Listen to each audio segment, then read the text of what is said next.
Welcome back to Roasted Studios, and thank you for joining me for a video. This document here is proof that I called CPS after David Eason killed the family's French bulldog named Nugget.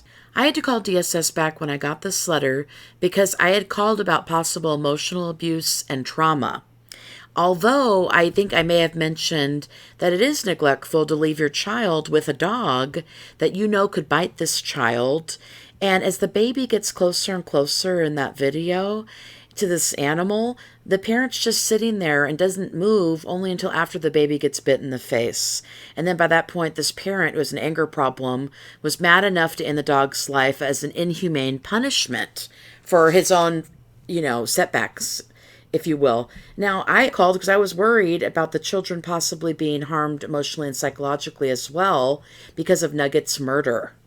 Although my report wasn't accepted, I want my audience to know that I called about possible emotional and psychological abuse occurring, especially if the children were in the home, and also not providing enough supervision for a child who was next to a dog that was known to nip at the kids and needed a reward system, so says David, which there is video proof for.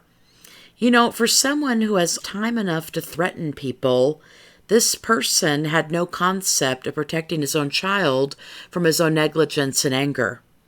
And I also called because I was taking into consideration the emotional needs of the children having to grieve the loss of a beloved family pet who was killed out of anger, and possibly the dangers of leaving the children in such an environment with a parent who acts out of anger while justifying animal cruelty and generational trauma. And here's Jenelle's court report. Roasted Studios at no time made any allegations of physical or sexual abuse. So these are claims coming from somebody else. Maybe somebody that knows this family, I'm not certain. And there's also no box for emotional abuse, which is just as harmful as any other abuse. I hope this document serves as evidence that I care about ending abusive, volatile, and hostile living environments for children where their voices are never heard and their feelings and perspectives are never taken into consideration because a grown adult in the home has an anger problem that they refuse to change. Now, children, they don't like being forced to be around explosive, abusive, angry people that can make split-second decisions that can alter their whole universe, including their health and their well-being. And if you were to ask any child if they would be okay with you killing their pet out of anger, I'd bet you that they would say no. But you'd have to be a patient enough and loving enough parent to first know not to ask that question, to not do that kind of thing, and then also to not put them through that situation to begin with by entertaining such an idea. And tell them it's good for them on top of that. Now, as a mandated reporter, it can be frustrating when you see and hear about abuse happening with celebrities in the media, and you don't have all the information that you need to be able to help. Maybe your claim gets denied. CPS did investigate here with another phone call from somebody, which I feel thankful about. But ultimately, those celebrities, they can come back, they can blame you and anyone else for what it is that they were getting wrong. Another perspective is that some might say this is proof that CPS denied a pertinent claim that kept children around a volatile, toxic adult for an extra couple days until someone else had called in with more information. But my CPS call to the old man and KidBehindACamera, that claim was accepted immediately because there's actually 10 years of video evidence that he got his audience to believe was either acceptable entertainment or that it was fake, that you were watching real abuse and he got you to think it was fake and that it was okay. And it was okay for him to do. That kept the whole family in abuse for 10 years, even children, to entertain an audience so they can make money and keep the audience in abuse, thinking abuse is okay. The audience was made to believe this was acceptable. Please be sure to check out my petition on change.org to remove KidBehindACamera's abusive content from YouTube. I'm not sure why CPS merely circled neglect here, as I reported on a family pet getting murdered as a punishment for biting a child, and the implications that it could have on a child's mental health and well-being with that level of violence going on in the home, especially if the child were present at the time watching this and seeing this, which I wasn't sure about, and I was forthright about that. I went based off of what I could see for myself, which is always video analysis and or stories from the people themselves. Now, here's something we know for certain. Killing family pets isn't okay, and it does affect children negatively. It would affect anybody negatively. Now, the voices of abused children are never heard by their abusers. CPS listened when a child said they don't like David's anger, and then David had to go take anger management classes. Parents or guardians that have problems with anger, it's a huge red flag. It's also a huge red flag when the child is pointing out that they don't like that, especially when that parent has a history of abusing children and neglecting them. Now, abuse happens when parents are angry and when they get angry about anything, whatever it could be. So you want to take it very seriously when you hear there's a problem with anger, an angry adult in the home, and the child doesn't like it, especially if there was a murder of the family pet that just occurred.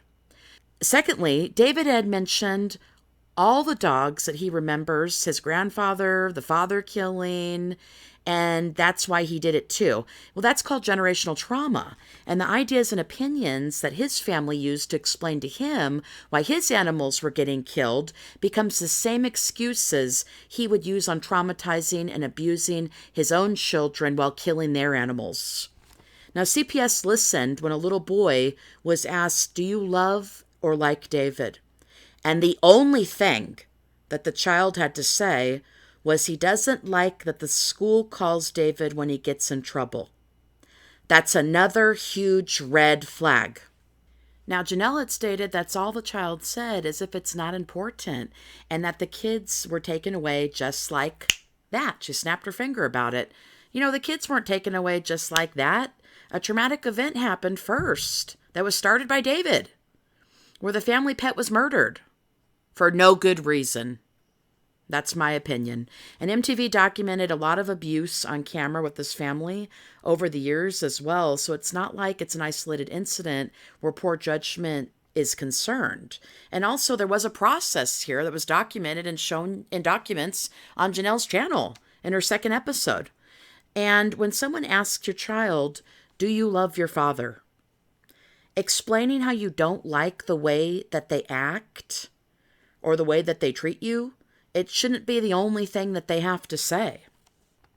Parents need to start making their kids feel excited and feel loved and protected.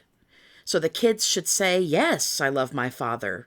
Yes, I miss my father. I can't wait to see him after school. He makes me feel loved and protected and safe. He's kind to children and animals. He's patient with me. He understands me. He does the right thing. He's a good guy. He's a good person. He listens to me, and I'm doing well in school because of it. And because of all these things, I'm happy." And CPS's job is to investigate, to care about children, to listen to them, validate them, empathize with them, and to take everything that they say seriously, to take every red flag seriously, and to end abusive environments for children forever. And in this instance, it sounds like they tried to do just that. And I want to validate the children's feelings and their experiences. What a horrible thing to have happened to them.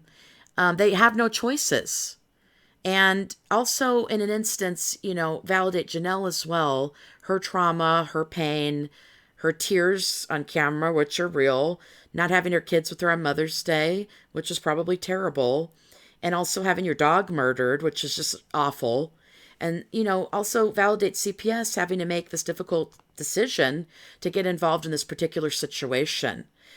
But I have to say that this was all brought on by the actions of the husband, which that affects everybody in the home. It's going to affect the children. It already affected the life of an animal, and it affects the wife as well. I wonder how scared Nugget was before he died. I wonder how sad the children were with how their dog died, who did it, and what excuses were made for it happening. I wonder how upset the kids were when all they want is to live in a safe and loving home, one where they don't have to get bounced around to their grandmother's house every time their guardians choose to get it wrong. And keep in mind, that is a choice. children wanting to live in a home with parents who love them the right way and remember to take care of them and every one of their needs and take their feelings into consideration. With parents who make rationally good, sound decisions for their children. I've heard this situation was CPS's fault, Amber Portwood's fault, Nathan's fault, the fans' fault, social media's fault, the news outlet's fault, random mandated child abuse reporters' fault, even Nugget's fault. I wonder how many people won't reach out and call CPS next time that they think an investigation should happen because they will get blamed, while the people covering up the abuse are the ones blaming the people who cared enough to get involved in the first place. You know, and Jenelle has stated, what about her voice? What about her voice not being heard? What about her feelings? What about her Mother's Day getting ruined? What about the abuse? What about what is best for the children? In a world where you can blame others and get away with it because you're a celebrity and you have money, in a world where killing family pets and not caring about the feelings of your children and not caring about abuse, even though we're living in that world, I'm still glad that we're living in a world that some people still do care. And we can try and make things better by keeping an open dialogue. We can have an open conversation where we can help one another with the hopes of making things better for children. And we wish you and your family all the best. Take care. Lots of love. Roasted Studios. Out.